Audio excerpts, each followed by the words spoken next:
नमस्कार दोस्तों, मेरा नाम है योग गुरु सुनील सिंह और मैं योगा लवर ट्रस्ट का फाउंडर हूँ। आज मैं आपको बताऊंगा ओबेसिटी यानी हम मोटापे को कैसे योग के द्वारा हम कम कर सकते हैं और एक महीने में 2 से लेकर 3 किलो अपना वज़न घटा सकते हैं। लेकिन उससे पहले सबसे पहले आप लोगों को ये जानना होगा मोटापे के कारण क्या होते हैं। मोटापे के कारणों में आनुवांशिक माता पिता किसी को यदि है तो बच्चों को भी मोटापा आ जाता है। उसके अलावा हम सेडेंटरी लाइफस्टाइल यानी हमारा खाने का समय, सोने का समय, उठने का समय कोई फिक्स नहीं होता।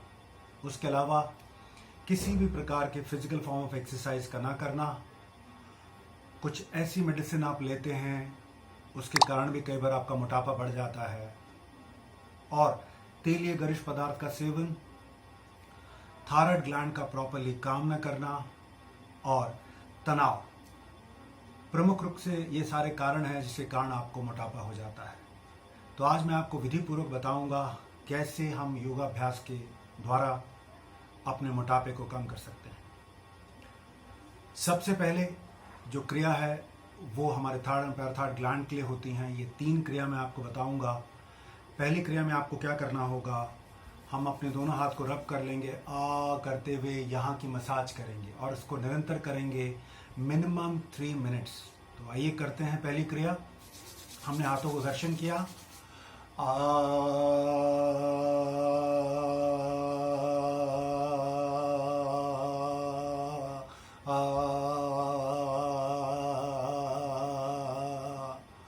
इस क्रिया को 3 मिनट आपने करना है।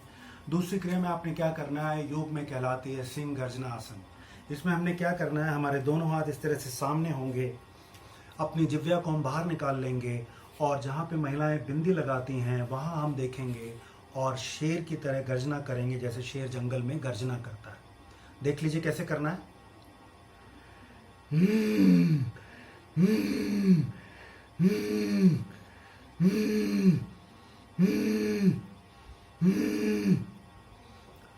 इसको हम कम से कम 20 बार इसका अभ्यास करेंगे।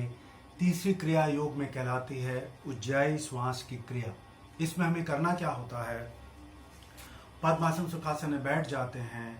हालांकि हम नाक से श्वास भरते हैं लेकिन अपने गले का यानी गलकंठ का संकुचन करते हैं, कंट्रैक्शन करते हैं और इस तरह से आवाज निकालते हैं। देख लीजिए कैसे करना होता है।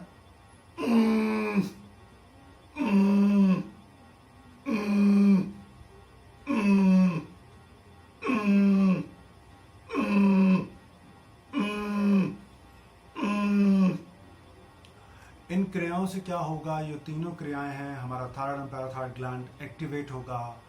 परिणाम स्वरूप क्या होगा, हमारे शरीर में मेटाबॉलिज्म हमारा हाई हो जाएगा और मेटाबॉलिज्म हाई होने से हमारी बॉडी जो है, जो एक्स्ट्रा फैट है हमारी बॉडी में, उस फैट को यूटिलाइज करेगी। ये वाली जो आखिरी क्रिया है, कम से कम इसको 60 बार अभ्यास कीजिएगा, 20-20 के 3 राउंड्स करिएगा।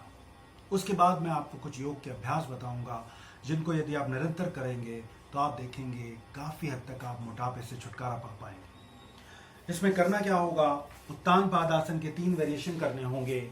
हम पीठ के बल लेट जाएंगे, अपने दोनों पैरों को 30 डिग्री पे उठाएंगे और मन ही मन 30 काउंट करेंगे और उसके बाद धीरे धीरे नीचे आ जाएंगे।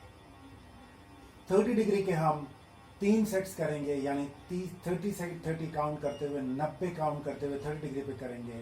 उसके बाद अगली हम 60 डिग्री पे करेंगे, इसमें भी हम 30 काउंट करते हुए 3 सेट्स करेंगे। हर सेट्स के बीच में 10 सेकंड का ब्रेक लेंगे, फिर पुनः इसका अभ्यास करेंगे। उसके बाद हम 90 डिग्री पे करेंगे 30 काउंट, फिर 3 बार इसका भी अभ्यास करेंगे और धीरे धीरे वापस आ जाएंगे। इस पहले अभ्यास उत्तान पाद के 3 वेरिएशन करने से सबसे ज्यादा जो फर्क पड़ेगा हमारे लोअर एब्स पे, मिडिल एब्स पे और अपर एब्स पे। उसके बाद अगली क्रिया हम क्या करेंगे, सेतु बंद आसन। सेतु बंद आसन को हमने क्या किया, इस तरह से अपने पैरों को मोड़ लिया, हिप्स के नजदीक रखा और हाथों का सहारा लेकर अपने शरीर के भाग को ऊपर उठाया और हमारा जो चिन्ह है वो हमारे चेस्ट को स्पर्श करेगा। इस वेरिएशन को हमने 30 सेकंड्स काउंट करना है पुनः वापस आना है और 10 सेकंड विश्राम करना है। इसके भी हमें 3 राउंड करने हैं। उसके बाद अगले में हमें क्या करना है, सेतु बंद का वेरिएशन करना है। हमने क्या करना है, सेतु बंद में आए, अपने राइट लेग को ऊपर उठा लिया और 15 काउंट तक इसी अवस्था में रहे, फिर वापस आए और दूसरे पैर से भी इसी प्रकार से किया। इसके भी हमें 3 सेट्स का अभ्यास करना है। तो सेतु बंद के 2 वेरिएशन आपने देखे, उत्तान पादासन के 3 वेरिएशन देखे, और मैं अब आपको बताता हूं उत्तान पादासन का एक और वेरिएशन। उसमें आप क्या करेंगे, अपनी राइट लेग को उठाएंगे 90 डिग्री पे और दूसरी लेग को उठाएंगे 45 से 50 डिग्री पे और इसको होल्ड करेंगे 30 काउंट तक।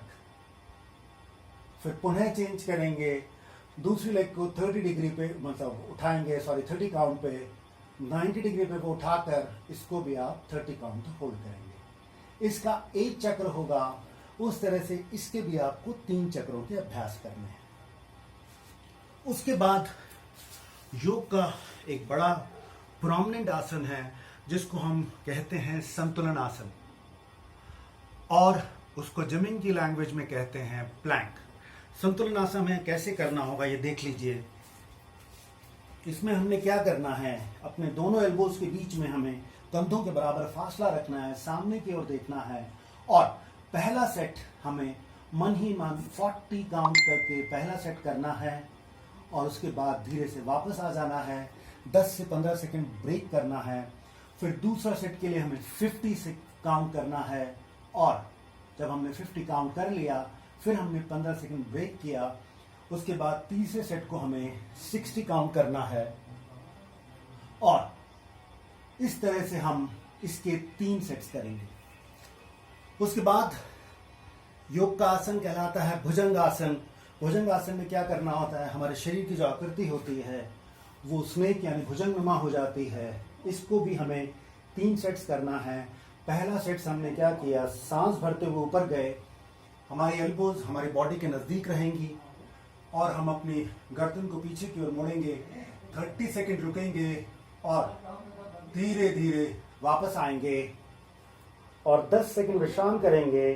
अगले राउंड में हम 40 सेकंड्स रुकेंगे और फिर विश्राम करेंगे 10 सेकंड और अगले सेट्स में 50 काउंट करेंगे और फिर हम वापस आ जाएंगे। इनके भी हमें 3 सेट करने हैं। उसके बाद जो आखिरी क्रिया है इसको हम योग में कहते हैं कपाल भाती। कपाल भाती में आपको कैसे करना है ये देख लीजिए। इस क्रिया में आपने क्या करना है, कमर गर्दन बिल्कुल सीधी रखनी है और नाक से श्वास निकालना है और पेट हमारा अंदर की ओर जाएगा। देख लीजिए कैसे करना है।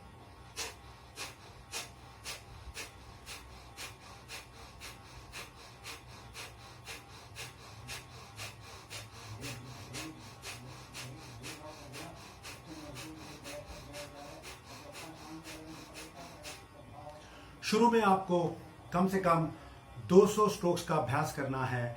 जैसे जैसे आप अभ्यस्त हो जाएंगे आपको 500 स्ट्रोक्स तक लेके जाना है। कपालभाति करते वक्त कुछ आपको सावधानियां रखनी होंगी।